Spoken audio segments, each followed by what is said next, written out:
In this video, we're diving into Johnny Depp's highly anticipated new movie of 2025, The Carnival at the End of Days. Get ready to discover exclusive details about the film that you won't find anywhere else. We've already explored this project in parts, but due to popular demand, we're bringing everything together into one epic video. In a vampire nation, humans are not welcome.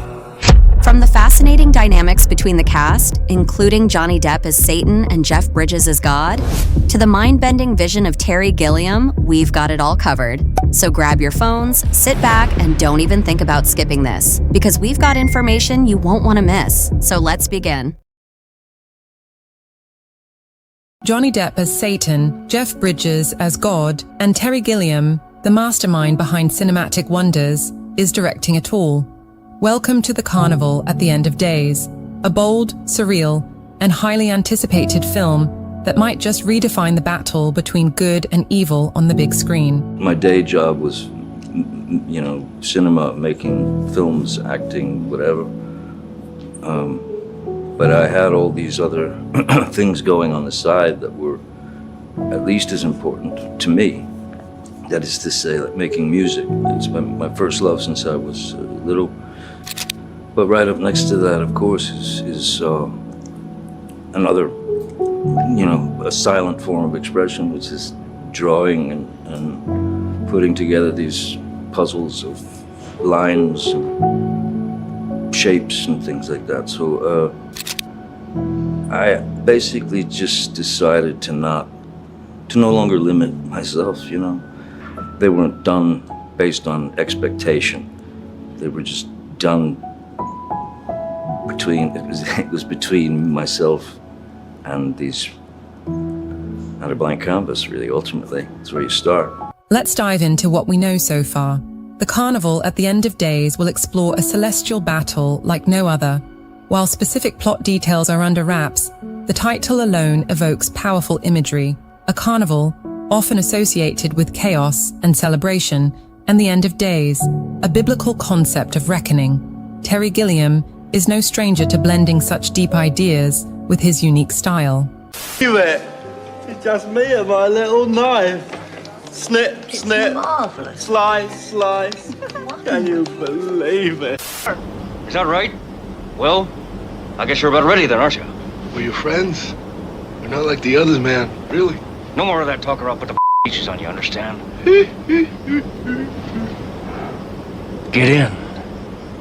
If you've seen Gilliam's previous works, you know to expect something extraordinary. His ability to mix comedy, philosophy, and breathtaking visuals makes him the perfect director for a story about God and Satan clashing at the edge of the world. Children try it, though it's legal for two. The world's still the same. It's just less in it. Johnny Depp is a legend when it comes to playing eccentric and enigmatic characters. We did the first Pirates. They showed me around the ride, and I thought it would be so great to just sort of stand there like an animatronic, and then when they come past, you just go, "What are you looking at?" And so back then I thought, and then now they asked me to do it. I did it. I thought it was gonna be, and the boat would come around the corner. You could kind of see it coming, and then I'd go, and start speaking to them, and even speaking to them specifically. You in the purple shirt with the thing and the ears and all, right? Nothing. It was like, it's just the phone. They're like this. Now, as Satan, he's stepping into a role that feels tailor-made for his talents. Think about it. Depp's portrayal will likely blend charm, wit, and darkness, creating a Satan we've never seen before. The actual, diving into the character, locating the character, building a character, and trying, if at all possible, to do something, at least to try to do something that maybe hasn't been done to death, that's maybe just a bit different. There is a bit of, peril in that. I mean, But I think that that's also something that's incredibly important for an actor. I think that to walk in and do the sort of same thing every time, every film, every character is sort of this version of yourself, and they are versions of me, all these characters. But to go in and I think one must tempt the possibility of falling flat on your face. Depp has always been fearless in his choice of roles, from the swashbuckling antics of Jack Sparrow to the eerie intensity of Sweeney Todd. As Satan, he's bound to bring a fresh and unforgettable spin to the Prince of Darkness. I'm giving you the children's raid. I'm not a sharper. I'm no man sleeping in the rope bed in the room behind the Chinese grocery. I am not Mr. Lebowski. You're Mr. Lebowski. I'm the dude. So that's what you call me. On the other side, we have the iconic Jeff Bridges as God. Bridges is known for his ability to portray wisdom, humor, and gravitas.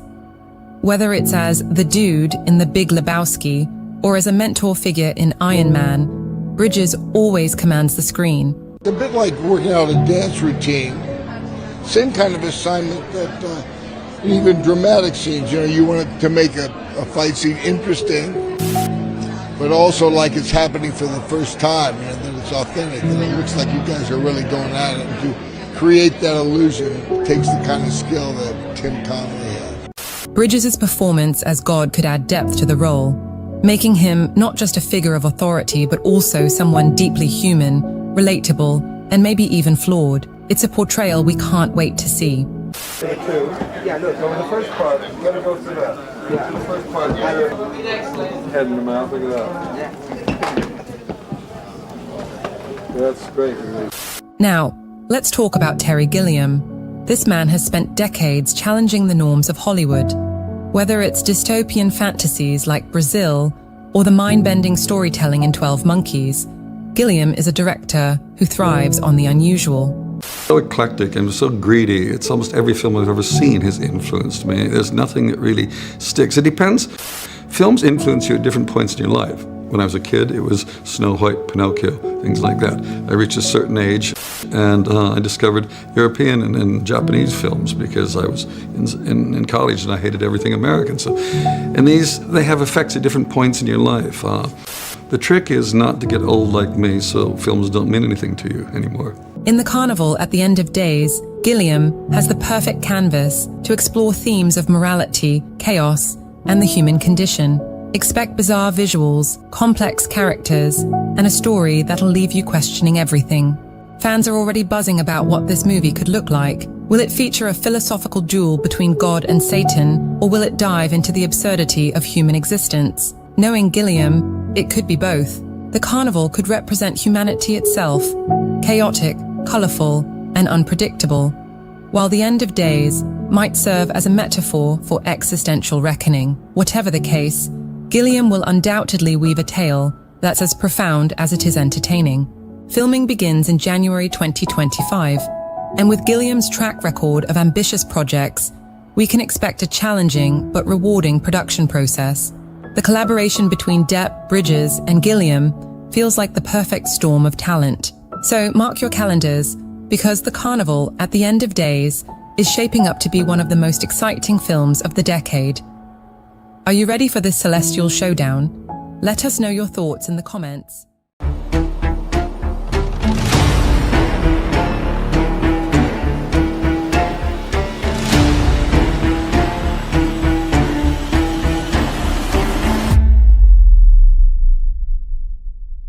In this video, we're diving even deeper, exploring how Gilliam's unique directing style might shape this celestial battle, speculating on Depp and Bridges' character dynamics, and uncovering new details that could redefine how we see the eternal conflict of God versus evil. You're not going to want to miss this. Now that we've set the stage, let's dive deeper into what The Carnival at the End of Days might look like. While details about the plot are still under wraps, there are some intriguing clues we can draw from the title, the characters, and of course, Terry Gilliam's unique filmmaking style. What could this apocalyptic carnival really be about? Let's break it down. The title itself, The Carnival, at the end of days, is packed with symbolism. Carnivals are often places where the rules of the real world break down. They're chaotic, unpredictable, and full of illusions. In Gilliam's hands, we can expect this carnival to become a larger metaphor for the disorder in the world. Imagine a space where the lines between God and evil, right and wrong, blur into a chaotic mess. What if this carnival isn't just a physical space, but a reflection of human nature? A place where everything that's out of control, our desires, fears, and dreams, manifest. And here's where things get interesting. What if the carnival's chaos is the battleground for the ultimate clash between God and Satan? A world in which the stakes aren't just cosmic, but deeply human. And then there's the end of days. The ultimate question, will this be a literal apocalypse, or is it more of a symbolic reckoning for the characters involved? Terry Gilliam is known for his ability to twist our expectations, so don't be surprised if the end of days isn't just about the physical world collapsing, but about an internal reckoning. Maybe the end here refers to something far more personal, a philosophical apocalypse, the end of certainty, or even the end of moral clarity. Could this be a test for God and Satan themselves? Perhaps the film isn't about saving or destroying the world, it's about each character confronting their own existential crisis. We could see an exploration of what happens when the cosmic battle for souls turns inward. At the heart of this film is the age-old battle between God and Satan. But will this be the same story we've seen 100 times before, or is Gilliam taking us somewhere new? With two powerhouse actors like Johnny Depp and Jeff Bridges, we can expect the dynamic between these two cosmic figures to be more layered and complex than ever. What if this battle isn't just about God versus evil? In Gilliam's world, things are never that simple. Depp's Satan might not be the evil tyrant we're used to seeing. Instead, he could be a charismatic trickster, charming, witty, and seductive. Think about how Depp's eccentric style could turn Satan into a character who isn't purely evil, but a force of chaos. Someone who challenges the status quo and makes us question what we really believe. The actual, diving into the character, locating the character, building a character, and trying, if at all possible, to do something, at least to try to do something that maybe hasn't been done to death, that's maybe just a bit different. There is a bit of, peril in that. But I think that that's also something that's incredibly important for an actor. I think that to walk in and do the sort of same thing every time, every film, every character is sort of this version of yourself, and they are versions of me, all these characters, but to go in and,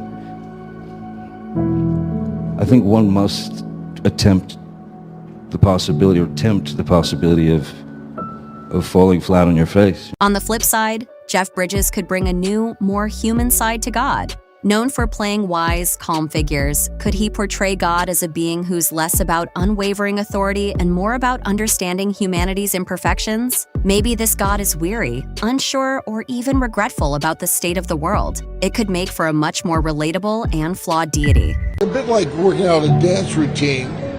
Same kind of assignment that even dramatic scenes, you want to make a fight scene interesting, but also like it's happening for the first time, that it's authentic, and it looks like you guys are really going at it. And to create that illusion takes the kind of skill that Tim Connolly had. Now, let's talk about a wild card in this celestial battle, Jason Momoa. With his commanding presence and history of portraying larger-than-life characters, it's likely that Momoa will play a key role in this epic story. But what role could he take on?